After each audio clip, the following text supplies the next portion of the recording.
Alright, so this morning we're ready for chapter 32 in Genesis. Oh, I forgot. Good morning. Good morning. Morning. Good morning. Good morning. Alright, we said it. Alright, so I think we've done our good mornings. Waylon, he's not having a good morning, but poor guy. Alright, so chapter 32, Jacob's fear of Esau. So that's the title of this chapter, Jacob's fear of Esau. But didn't God tell Jacob in the last chapter that he would be with him? Remember that? God said he would be with him. I think here is a time when Jacob is not trusting again. Okay? I mean, and we say that, and we're like, wow, what's wrong with Jacob? You know? But then, do we always trust? You know, we have to ask that. It's okay, Beth. You can go around in front of the camera if you want. They all want to see your smiling face this morning anyway. So, it says, now as Jacob went on his way, so in other words, he was with Laban, okay? They made the covenant that they're not going to do anything to each other. Laban left and went home.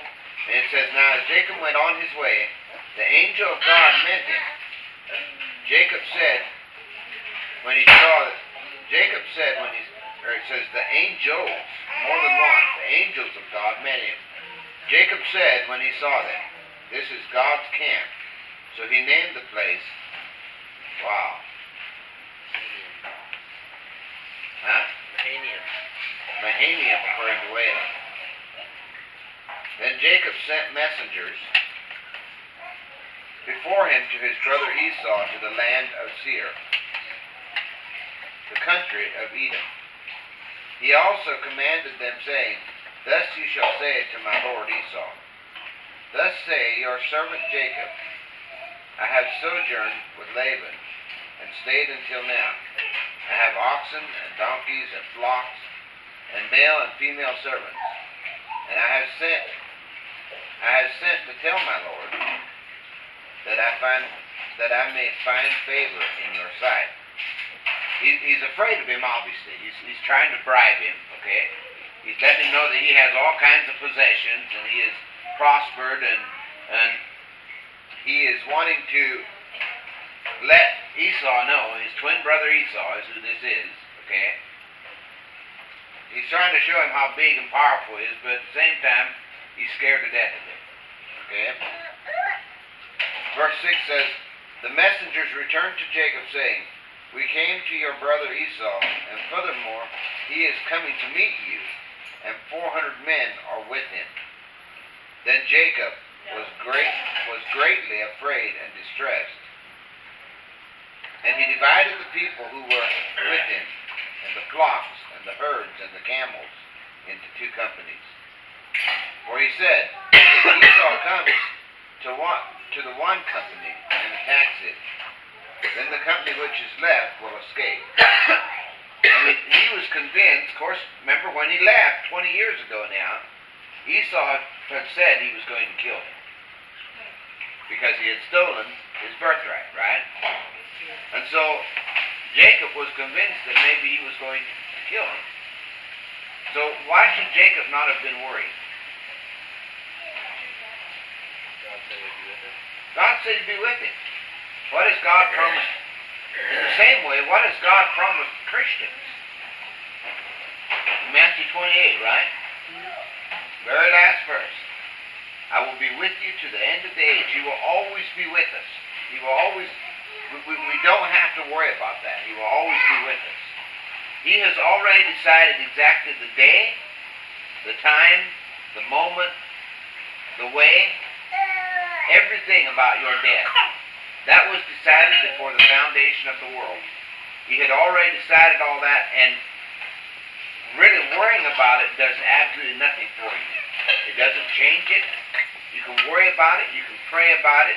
You can do whatever, but it does not change the fact that that day is set in place sovereignly by God, and worrying about it won't change it.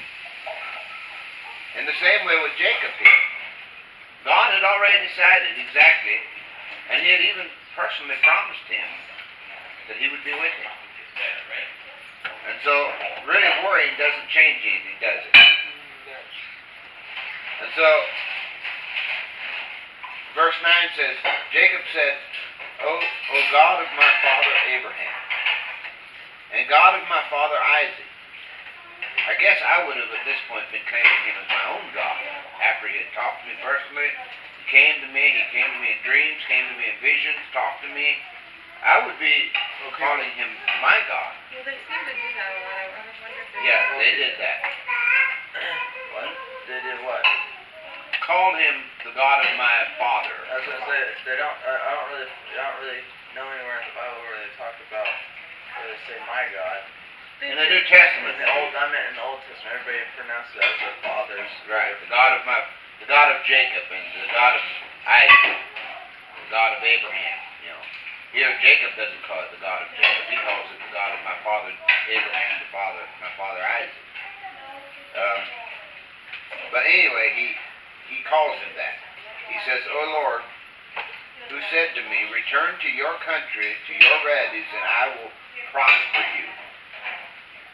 He knows what God said, so obviously he's not totally believing, is he? And we look down on that, don't we?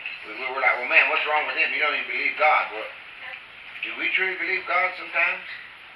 Think about that. When we worry, are we believing God? The Bible says that God is working all things for good for those that love the Lord. Are we? Then I guess we need to ask, do we love the Lord? Or is it that we don't love the Lord, or is it that we don't believe God? But he was worried. He says, I am unworthy of all the loving kindness and of all the faithfulness which you have shown your servant. That is where Jacob is truly true. He's right. Jacob is not being a deceiver. He knows he's not worthy of it. He knows that it was God that blessed him.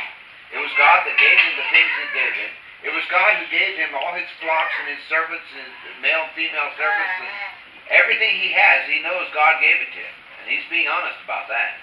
Okay? He's not being a deceiver here. He knows that it's all from God. And he goes on, he says, for with my staff only I crossed this Jordan, and now I have become 2 companies. Deliver me, I pray, from the hand of my brother, from the hand of Esau. For I fear him, that he will come and attack me, and the mothers with the children. Now, he shouldn't have been fearing, but a lot of times we shouldn't fear either. But he was right to pray. He was right to bring it before God. And God knew he was afraid, but he was right to bring it before God and ask God for protection and safety, that there was nothing wrong with it. Always. The Bible says don't worry about anything, but pray about everything, right? We should always pray. There's nothing wrong with that. For you said, I will surely prosper you and make your descendants as the sand of the sea, which is too great to be numbered. So he spent the night there. Then he selected from what he had with him a present for his brother Esau. 200 female goats, 20 male goats, 200 ewes, and 20 rams. 30 milking camels, they obviously milk the camels, and their colts, 40 cows, and 10 bulls, 20 female donkeys, and 10 male donkeys. He delivered them into the hand of his servants.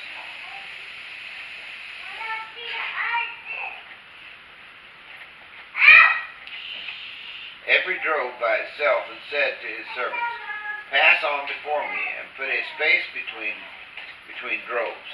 I'm not sure how big their droves were. I guess each set of animals, I guess. He commanded the one in front, saying, when my brother Esau meets you, and asks you, saying, to whom do you belong, and where are you going, and to whom do these animals in front of you belong? Then you shall say, these belong to your servant Jacob. It is a present sent to my lord Esau. And behold, he also is behind us. Then he commanded also the second and the third, and all those who followed the droves, saying, After this manner you shall speak to Esau when you find him. And you shall say, Behold, your servant Jacob also is behind us. For he said, I will appease him with the present that goes before me. Then afterwards I will see his face, perhaps he will accept me. So the presents passed on before him, while he himself spent that night in the camp.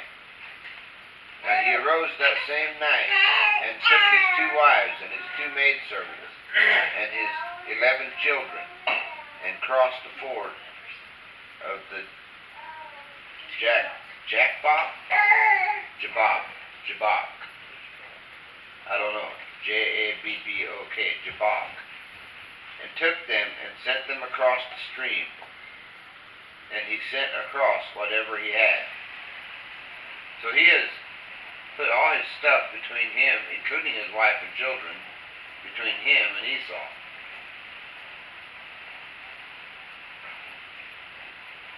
Verse 24. Then Jacob was left alone, and a man wrestled with him until daybreak. When he saw that he had not prevailed against him, he touched the socket of his thigh. So the socket of Jacob's thigh was dislocated while he wrestled with him. Then he said, Let me go, for the dawn is breaking. But he, Jacob, said, I will not let you go unless you bless me. So he said to him, What is your name? And he said, Jacob. And he said, Your name shall no longer be Jacob, but Israel, for you have striven with God and with men, and have prevailed. Then Jacob asked him and said, Please tell me your name. But he said, Why is it that you ask my name? And he blessed him there. So Jacob named the place Peniel. For he said, I have seen God face to face, yet my life has been preserved. I often wonder about that. Abraham never asked him his name. He just called him Lord. He knew it was God. He just called him Lord.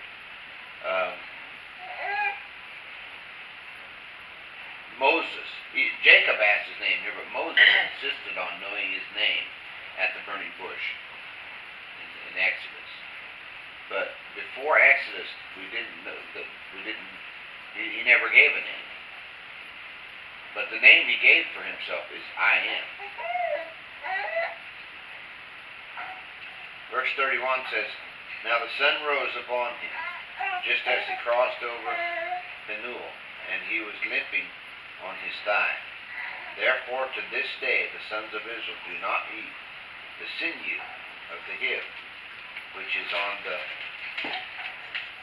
socket of the thigh, because he touched the socket of Jacob's thigh in the sinew of the hip. So, I don't know if he came and wrestled with him because to show him that he doesn't need to fear his brother, that he wrestled with God, and if he can wrestle with God, he can also conquer his brother. I don't know for sure why he came to him, wrestled with him, but I do know this, that we don't need to fear. We have a promise that God is working out for good, everything for good for those who love the Lord. We also have a promise that God, Christ, will be with us no matter what we face, no matter what we go through, no matter what we do. We have that promise that that He is with us always. All right, and to me that's probably something that Jacob forgot, and we ourselves also sometimes we don't remember that. We fear and we worry, and in all honesty, worrying is not trusting. It is sin. And we all do it. I know we do. Okay, nobody ever said we're never going to sin. But we need to repent. We need to ask God to give us more faith and to help us to trust more, to believe more, to understand more. And in all honesty, your faith will grow as you put more time into this Word. As you put more time into the Word of God and study His Word. And watch what the other people walked through and went through. Okay? It will help your faith to grow. Alright. Anybody have any thoughts on that? Alright. Well, let's close in prayer then. Father God, thank you for this day, Lord. I thank you for your word. I pray, Father, that you help us to realize that you love us, that you are, Father, that you're working out for good, everything for good for our lives, that you're always with us, that we would trust you, Father, that you would cause us to long to search for you, to seek for you, Father, that you would cause our hearts to love you. Father, your word says that we are born enemies of you, that we are born hating you. Father, I pray that that is not true for our family, that we have truly trust you, we look to you, and that we come to realize that we have no need of protecting ourselves, that you are totally in control of all things. Father, I just ask that you go with us today, and that the things we say and do bring glory to you, and not ourselves. Lord, I pray that you help us to do what you've called us to do during this day. Lord, just forgive us where we fail. In Jesus' name.